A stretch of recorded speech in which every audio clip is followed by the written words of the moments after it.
Deep Film Productions presents खूनी कहानियां। जंगल में एक कार की हेडलाइट्स अंधेरे को चीरती हुई आगे बढ़ रही थी। रितेश ड्राइव कर रहा था। तेशा ने मोबाइल देखा। अब भी नेटवर्क नहीं आ रहे हैं। फिर उसने खिड़की से बाहर झांका। रितेश, ये रास्ता इतना सुनसान क्यों है?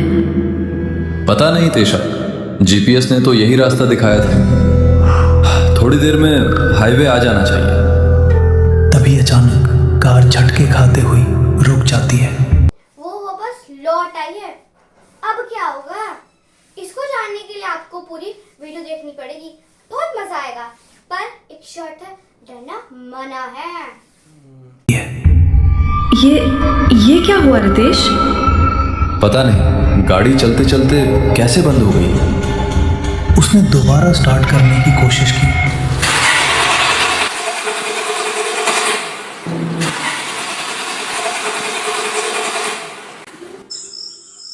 इंजन ने जवाब दे दिया।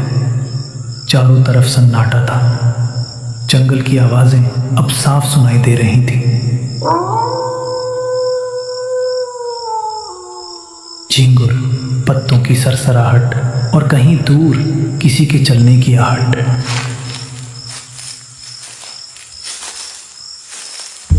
तेशा का गला सूख गया। रितेश, ये जंगल बहुत डरावना लग रहा है।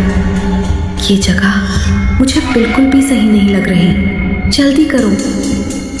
रुको, तुम परेशान मत हो, मैं देखता हूं।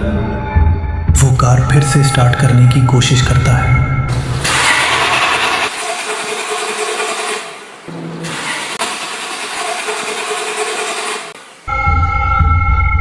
पर कार स्टार्ट नहीं होती है। क्या हो रहा है रितेश? ये कार स्टार्ट क्यों नहीं हो रही है? मैं बाहर देखता हूं, शायद कोई गाड़ी ठीक करने वाला मिल जाए। रितेश कार से बाहर निकलकर इधर उधर देखता है, पर कोई नहीं दिखता है। तेशा भी कार से बाहर आ जाती है। रितेश, यहाँ तो दूर दूर कोई नहीं दिख रहा है। अब हम क्या करेंगे? तेशा, तुम परेशान मत हो सकता है कि आसपास कोई गांव या ढाबा मिल जाए। तभी अचानक से किसी के चलने की आवाज आती है। दोनों चौंक जाते हैं। अंधेरे से एक बूढ़ा आदमी निकला। उसकी आंखों में अजीब घबराहट थी। वो बहुत जल्दी जल्दी आगे बढ़ रहा था, पर उसकी नजर बार बार पीछे की सड़क के एक तरफ जा रही थी, जैसे कि कोई उसके पीछे हो। तेशा ने हिम्मत करके कहा, अंकल। बूढ़ा रुक गया। यहाँ आसपास कोई मैकेनिक मिलेगा क्या? नहीं, यहाँ कुछ भी नहीं मिलेगा। ये एक भयानक जंगल है और तुम लोगों को भी यहाँ बिल्कुल भी नहीं रुकना चाहिए। यहाँ से चले जाओ जितना जल्दी हो सके। क्यों? आप ऐसा क्यों कह रहे हैं? जो रुकता है वो जिंदा नहीं बचता है। और उसने अपनी पूरी बात खत्म नहीं की और फिर तेजी से आगे की तरफ अंधेरे में गुम हो गए। रितेश और तेशा एक दूसरे को देखने लगे। ये आदमी बड़ा अजीब था। रितेश, मुझे तो बहुत डर लग रहा है और उस आदमी की बात सुनकर तो और भी डर बढ़ गया है। एक तो ये सुनसान जंगल और ऐसी भयानक बात। कुछ नहीं होगा, गांव के लोग रात में ऐसे ही डरते हैं। चलो आगे देखते हैं, कुछ ना कुछ जरूर मिलेगा। रितेश और तेशा पैदल ही आगे की तरफ जाने लगते हैं। कुछ आगे जाते ही उनको जंगल के बीच एक पुराना, थोड़ा जला हुआ सा घर दिखता है। रितेश ने घर की तरफ देखा। दरवाजे पर जंग लगा ताला था। देखो तेशा, वहां एक घर है, शायद वहां कोई मदद मिल जाए। नहीं रितेश, ये घर मुझे कुछ ठीक नहीं लग रहा है। चलो यहाँ से चलते हैं। अरे मैं हूं ना, चलो देखते हैं। रितेश आगे बढ़ गया। ताले को उसने हाथ लगाया। ठंडा, बहुत ठंडा। एक हल्के झटके से ताला टूट गया। ऐसा लग रहा था कि वो ताला अपने आप खुलने को तैयार था, बस किसी को उसे छूने की ज़रूरत थी। जैसे ही ताला खुला, हवा रुक गई, जंगल की आवाज़ें गायब हो गई। वो दोनों उस घर के अंदर चले गए। घर के अंदर अंधेरा गाढ़ा था, जैसे रोशनी अंदर जाने से डर रही हो। घर के अंदर से पायल की आवाज़ आने लगी।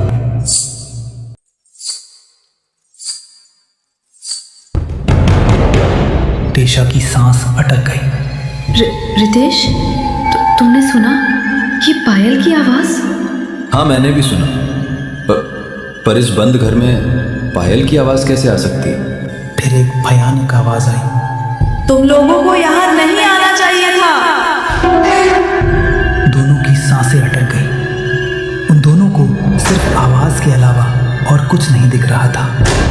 दरवाज़ा अपने आप बंद हो गया। रितेश, दरवाज़ा, ये दरवाज़ा अपने आप कैसे बंद हो गया? रितेश ने दरवाजे को धक्का दिया। दरवाज़ा जरा सा भी नहीं हिला। एक भयानक हंसी गूंजी। मैं आजाद हो गई।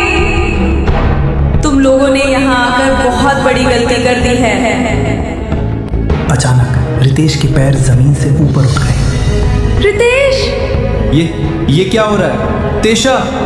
रितेश हवा में घुमा, दीवार से टकराया और फिर जमीन पर।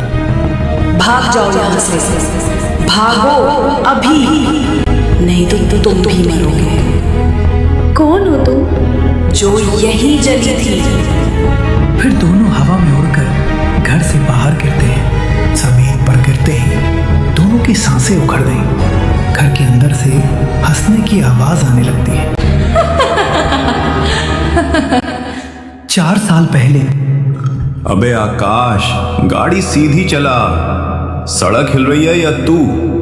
आकाश शराब से लाल आंखों के साथ स्टीयरिंग कसकर पकड़ा हुआ था।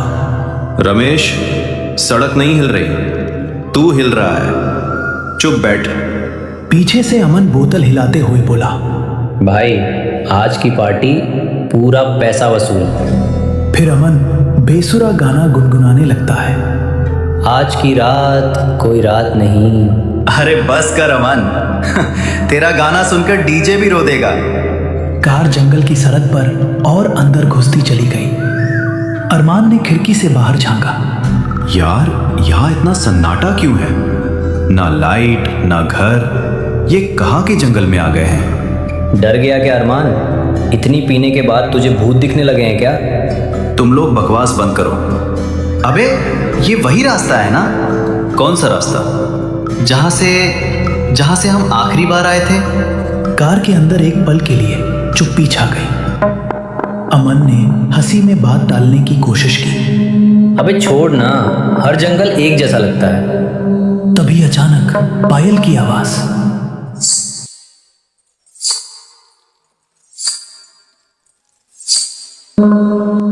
अबे, तुमने सुना? क्या? रमेश ने गर्दन घुमाई। ये पायल की आवाज है क्या? आकाश ने कार हल्की की। किसकी पायल? यहाँ इस जंगल में इतनी रात में कौन घूमेगा? तभी अचानक सामने हेडलाइट की रोशनी में कोई खड़ा था। ओए, हट सामने से। कार झटके से रुक गई। चारों की सांसें एक साथ अटक गईं। सड़क के बीच एक लड़की खड़ी थी, सिर झुका हुआ, लंबे बाल चेहरे पर गिरे हुए। पायल की आवाज अब बिल्कुल पास थी।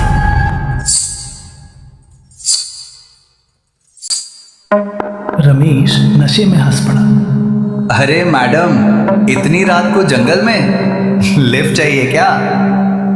वो औरत कोई जवाब नहीं देती। अरे बोलो यार, ऐसे डराने का शौक है क्या? रमेश कार से बाहर निकल आया। या फिर आपको हमारी कंपनी चाहिए? सभी हंसने लगते हैं। फिर लड़की ने धीरे धीरे सिर उठाया। चेहरा अंधेरे में छुपा हुआ, लंबे बिखरे बाल, उसके पीछे लाल आंखें। रमेश, रमेश की हंसी बंद हो गई। तो तू मेरा नाम कैसे जानती है? अबे ये क्या सस्ता ड्रामा है? कौन है तू? लड़की आगे बढ़ी, पायल फिर बजी। तुम चारों मुझे पहचानते हो। देखो मैडम, पहेलियां बुझाना बंद करो। हम अभी मजाक के मूड में नहीं हैं। हटो रास्ते से। मजाक? मजाक तो तुमने किया था। अचानक रमेश के पैर जमीन से उठ गए। वो हवा में लटक गया। ये क्या हो रहा है? मैं नीचे उतार मुझे। अबे छोड़ उसे, ये क्या कर रही है तू? आकाश कार से उतरते हुए बोला। हाथ मत लगा उसे, नहीं तो तेरे लिए ठीक नहीं होगा। औरत की आंखें आकाश पर टिकी। तू अब भी वही है, डरते हुए भी झूठा। रमेश हवा में तड़प रहा था। बचाओ, कोई मुझे बचाओ, मैंने कुछ नहीं किया है। मुझे क्यों मार रही हो? मेरी कोई गलती नहीं है। गलती नहीं थी, तुम सब होश में थे। हवा तेज हो गई, पेड़ जोर से हिलने लगे। रमेश जोर से चीखा, मुझे बचा लो। उसका शरीर जमीन से टकराया, गर्दन जमीन पर मुड़ गई और सब कुछ शांत हो गया। रमेश मर गया क्या? लड़की ने धीरे से उनकी तरफ देखा। उसकी आंखों में गुस्से की आग थी। एक अरमान पागलों की तरह चिल्लाया, भागो! आकाश गाड़ी स्टार्ट करने लगा। लड़की कार के चारों तरफ हवा में घूमने लगी और उसकी आवाज चारों तरफ गूंजी। नशा उतरने लगा है क्या? अब असली रात शुरू होगी। अंधेरा गाढ़ा हो गया। जंगल की सड़क अब सुनसान नहीं लग रही थी, वो जिंदा लग रही थी। पेड़ों के बीच हवा घूम रही थी, जैसे कोई पीछा कर रहा हो। लेकिन अंदर बैठे लोगों का दिमाग वहीं अटका था, उस जगह पर जहां रमेश मरा पड़ा था।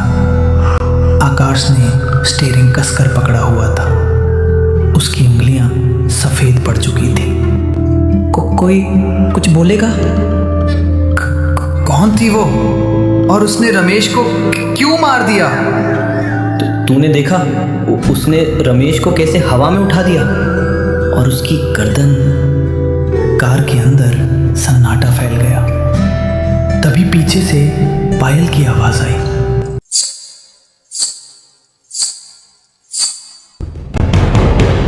अमन की सांस रुक गई। नहीं, फिर से नहीं। कोई आवाज नहीं है अमन। लगता है तू बहुत डर गया है। शांत हो जा। अमन ने पीछे मुड़कर देखा। सड़क खाली थी। उसने राहत की सांस ली। कुछ नहीं है, कुछ भी। उसकी आवाज बीच में ही टूट गई। पीछे की सीट पर कोई बैठा था। अमन की आंखें फैल गई। कार में तो हम तीन है ना? तो फिर मेरे बगल में कौन बैठा है? अरमान धीरे धीरे पलटा। उसके मुंह से चीख निकल गई। पीछे लंबे बाल, झुका हुआ सिर। गाड़ी मत रोकना! पीछे से आवाज आई, धीमी, बिल्कुल पास। अमन, तू अब भी हंस रहा है? अमन का शरीर अकड़ गया। मैंने तो कुछ नहीं बोला। तू तब भी हंस रहा था। हमें छोड़ दो, हम घर चले जाएंगे। घर? मुझे भी तो कभी घर जाने नहीं दिया। अचानक चलती कार से अमन बाहर हवा में उठने लगा। नहीं, मुझे छोड़ दो। वो छटपटाया। अमन की आंखों में डर भर गया। आकाश, कुछ कर मेरे भाई! आकाश ने ब्रेक मारा। कार जोर से रुकी। अमन हवा में था। उसकी गर्दन पीछे की तरफ झुकने लगी। वो रोते हुए बोला, छोड़ दो, मुझे छोड़ दो। मैंने कुछ नहीं किया था। मैं तो बस उनके साथ में था। वही तो सबसे बड़ा गुनाह था। अमन जमीन पर गिरा और उसकी गर्दन शरीर से अलग हो गई। इस बार कोई आवाज नहीं आई, बस सन्नाटा। अरमान कार से निकलकर चीख पड़ा, मार दिया, अमन को भी मार दिया, इसे भी मार दिया। आकाश लड़खड़ाते हुए कार से बाहर निकला। वो अमन के पास बैठ गया, नाड़ी टटोली। ये कोई इंसान नहीं है। इंसान नहीं है तो फिर क्या है? हवा चलने लगी। आवाज चारों तरफ से आई। आकाश भाई ये गिन रही है। रमेश 1, अमन 2, यानी कि हम 3 और 4। आकाश ने आंखें बंद कर ली। वो लौट आई है। कौन लौट आई है? तू किसकी बात कर रहा है? आकाश ने जवाब नहीं दिया। वो जानता था, लेकिन नाम लेने की हिम्मत नहीं थी। दूर कहीं पायल फिर बजी। इस बार और पास से आवाज आई, तीसरा भी नहीं बचेगा। आकाश हम मरने वाले हैं। नहीं, अगर ये सच में वही है तो किसी को ढूंढना होगा जो इसे रोक सके। कौन है जो हमारी मदद कर सकता है? हाँ, बिलाल। दरवाजा अपने आप चर की आवाज के साथ खुल गया।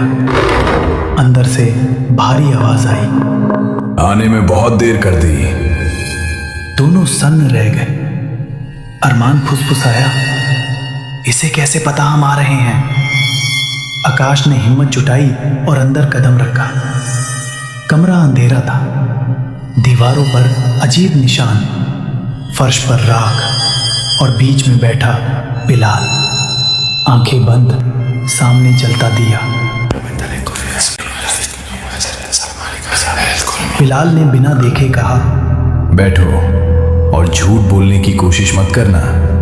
बिलाल ने आंखें खोली, नजर सीधी आकाश पर। तुम 4 थे, अब 2 ही बचे हो। आपको कैसे पता बाबा? मुझे दूर से ही डर की गंध आ जाती है और आज तुम दोनों उससे भरे पड़े हो। बाबा, हमें मदद चाहिए। तुम्हें मदद चाहिए? उससे पहले मुझे सच चाहिए, पूरा सच। अरमान ने सिर झुका लिया।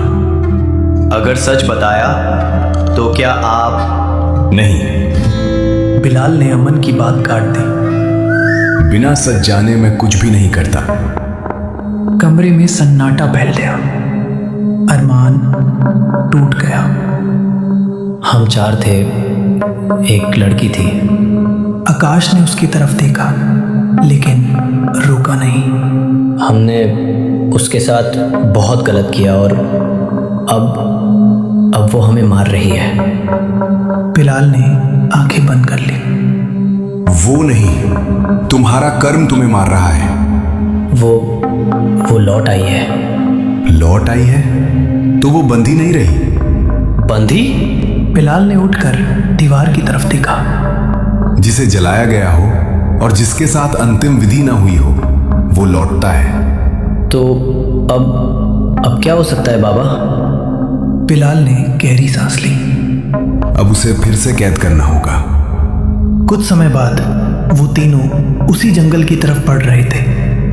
वही रास्ता, वही अंधेरा। कुछ देर बाद वो तीनों उसी घर के पास पहुंच गए। अरमान ने गाड़ी चलाते हुए कहा, यही वो सब हुआ था। बिलाल ने घर की तरफ देखा। वो जला हुआ वीरान घर। अंदर जाना पड़ेगा। आकाश हिचकिचाया। वो वहां है। बिलाल ने थैली से लोहे की एक लंबी कील निकाली। घर के अंदर घुसते ही हवा भारी हो गई। पायल की आवाज गूंजी।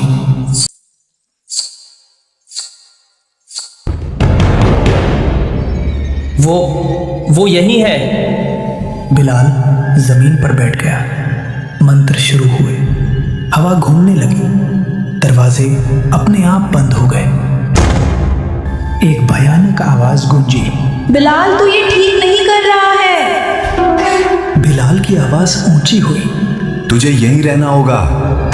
बिलाल, तू भी बिक गया, तुझे इसकी कीमत चुकानी पड़ेगी। बिलाल ने जोर से कील दीवार में ठोंक दी। घर में सन्नाटा छा गया। अरमान की आंखों में उम्मीद चमक गई। बाबा, क्या सब खत्म हो गया? बिलाल उठ खड़ा हुआ। नहीं, कुछ भी खत्म नहीं हुआ है, बस अभी के लिए रुका है। बिलाल ने बाहर घर पर एक बड़ा ताला लगाया। आकाश ने राहत की सांस ली। बाबा, तो अब हम सुरक्षित हैं? बिलाल ने उसकी तरफ देखा। जब तक ये ताला है और जब तक कोई इसे नहीं खोलता। अंदर से भयानक आवाज आई। मैं फिर आऊंगी और तुम सब मरने के लिए तैयार रहना। आकाश सिहर गया। बाबा, ये तो कह रही है मैं फिर से आऊंगी। बिलाल ने बिना पीछे देखे कहा। मुझे पता है वो जरूर आएगी, क्योंकि कुछ शाप इंतजार करना जानते हैं।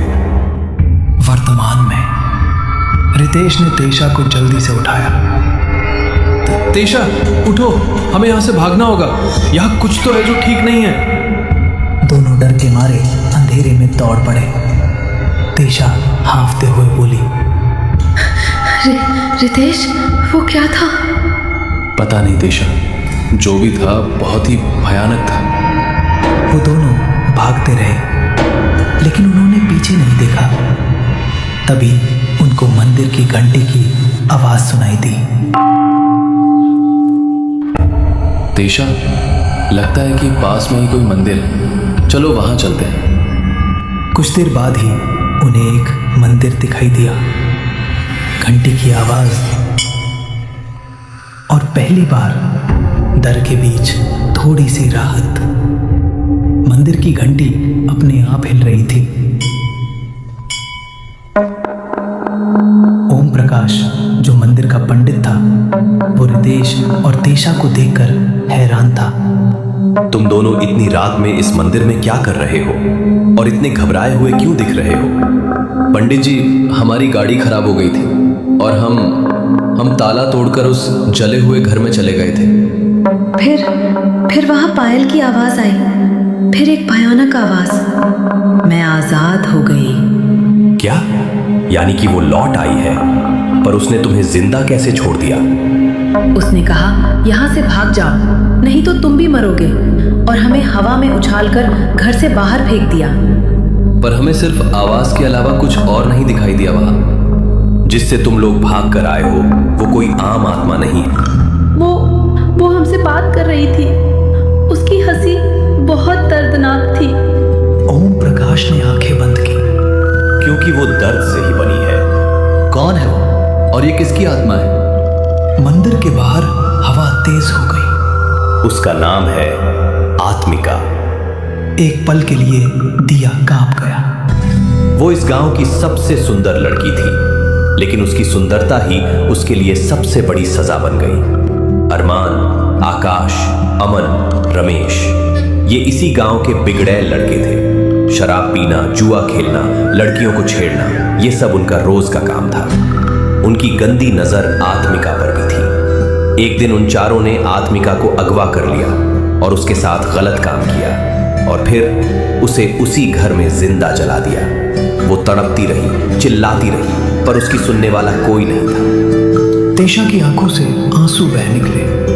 और किसी ने कुछ भी नहीं किया। ओम प्रकाश ने सिर झुका लिया। डर और पैसे ने सबको चुप कर दिया। उसी समय बिलाल का घर। बिलाल फर्श पर यंत्र बना रहा था। आज कुछ अजीब लग रहा है। अचानक जोर की हवा आई। सारे दिए बुझ गए। कमरा अंधेरे में डूब गया। फिर पायल की आवाज आई। बिलाल हड़बड़ा गया। नहीं, ये नहीं हो सकता है। तू यहाँ नहीं आ सकती। मैं आ गई हूँ बिलाल। तुझे क्या लगा था कि वो तेरा एक छोटा सा ताला मुझे रोक पाएगा? आत्मिका ने बिलाल को हवा में उठाकर फेंक दिया। दीवार से टकराकर जमीन पर जोर से गिरा। बिलाल गिड़गिड़ाने लगा। मुझे माफ कर दो, मेरी कोई गलती नहीं थी। मैंने सिर्फ वही किया जो उन्होंने कहा। ये सब तूने पैसों के लिए किया ना? हाँ, पैसों के लिए।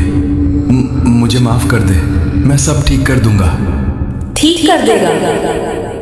आत्मिका ने फिर से बिलाल को हवा में उछाल दिया और वो फिर से जमीन पर आकर जोर से गिरा। आत्मिका सामने आई। क्या ठीक कर देगा तू बता? तूने मुझे मेरा बदला पूरा करने से रोका। मुझे माफ कर दो। माफी? तू माफी के लायक नहीं है। अब तुझे भी मरना होगा। मैं न्याय हूं बिलाल और तुम अपराध। फिर आत्मिका ने बिलाल को हवा में उठाया और बिलाल की गर्दन सिर से अलग कर दी। उसी समय मंदिर में ओम प्रकाश अचानक चौंक गया। उसकी आंखें बंद थी। वो बिलाल? क्या हुआ पंडित जी?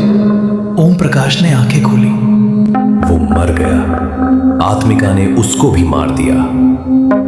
वो रुक नहीं रही। वो तब तक नहीं रुकेगी जब तक उसका बदला पूरा नहीं हो जाता। तभी अचानक से मंदिर के बाहर किसी के गिरने की आवाज आई। एक आदमी लड़खड़ाता हुआ अंदर घुसा। बचाओ, मुझे बचा लो। पंडित ओमकार उसे पहचान गए। ये अरमान है। अरमान का चेहरा पीला था। वो आ रही है। पायल की आवाज मंदिर के बाहर रुक गई। आत्मिका बाहर खड़ी थी। थोड़ी देर पहले आकाश का घर, रात काफी गहरी हो चुकी थी। आकाश अपने घर में अकेला था, फोन चला रहा था। अजीब सी घुटन हो रही है आज। शायद कुछ ज्यादा ही सोच रहा हूं। अचानक से पीछे से किसी के चलने की हल्की आवाज आई। कौन है वहां? कोई जवाब नहीं आता। आकाश हंसने की कोशिश करता है। वाह आकाश, खुद से ही डर रहा है। तभी कमरे के बाहर से आवाज आई। आकाश। आवाज जानी पहचानी थी। आकाश का चेहरा पीला पड़ जाता है। नहीं, ये नहीं हो सकता। वो धीरे धीरे कमरे से बाहर जाता है। अंधेरे में एक लड़की का साया खड़ा था। काला साया, चेहरा एकदम काला, सिर्फ उसकी आंखें चमक रही थी।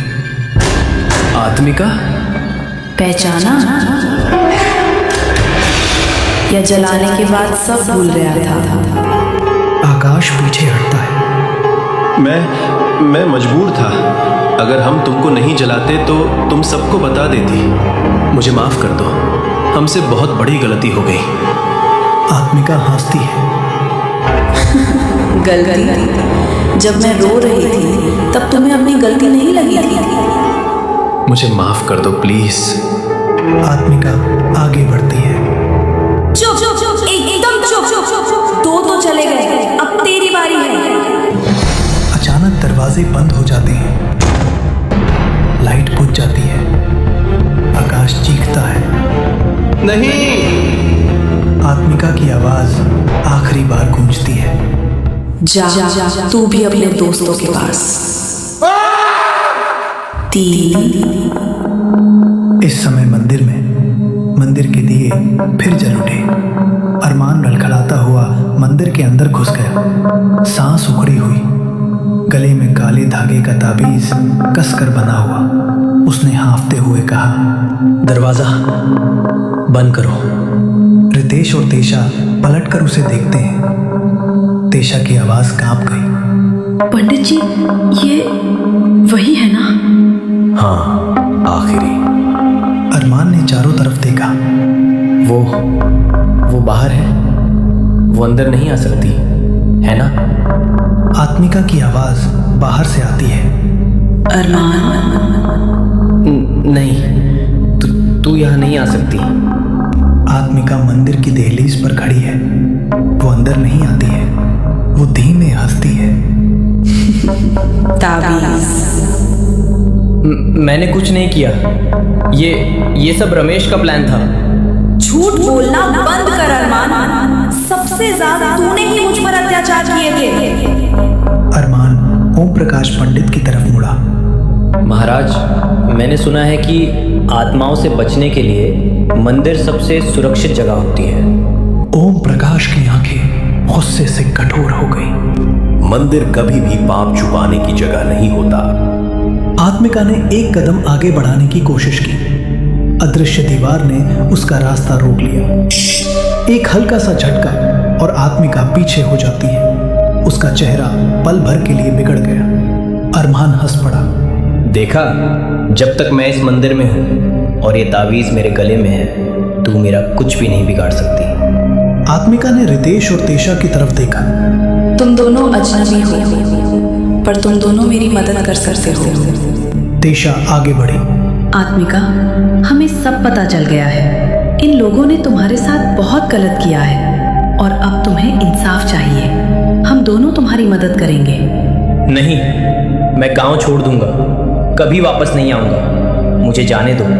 तेरे गांव छोड़कर जाने से मेरा बदला पूरा होने वाला नहीं है। जो तुमने किया है उसकी सजा सिर्फ मौत है। रितेश ने गहरी सांस ली। उसने ओम प्रकाश की तरफ देखा, फिर तेशा की तरफ। अगर आज हमने इसे बचाया तो हम भी चुप रहने वालों जैसे होंगे। हमें आत्मिका का साथ देना ही होगा। नहीं, तुम ऐसा नहीं कर सकते।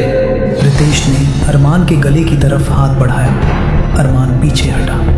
नहीं, इसे मत छुओ, ये मेरा रक्षा कवच है। इसके तावीज़ को इसके गले से हटाना ही होगा। अगर इस तावीज़ को हटाया तो आत्मिका अपना बदला पूरा कर सकेगी। रितेश ने अरमान को दीवार से दबा दिया। अरमान तड़पने लगा। छोड़ दो, मुझे छोड़। तेशा ने इसे ताबीज पकड़कर फेंक दिया। ताबीज टूटकर जमीन पर गिरता है। नहीं। और फिर रितेश अरमान को मंदिर से बाहर धक्का दे देता है। हवा अचानक तेज हो जाती है। मंदिर की घंटियां अपने आप बज उठती हैं। आत्मिका आगे बढ़ती है। अब कोई दीवार नहीं, नहीं, मुझे एक मौका दे। मौका? ठीक है, एक आखिरी मौका देती हूँ तुझे। भाग। नहीं आत्मिका, उसे मत छोड़ो, वो तुम्हारा गुनहगार है।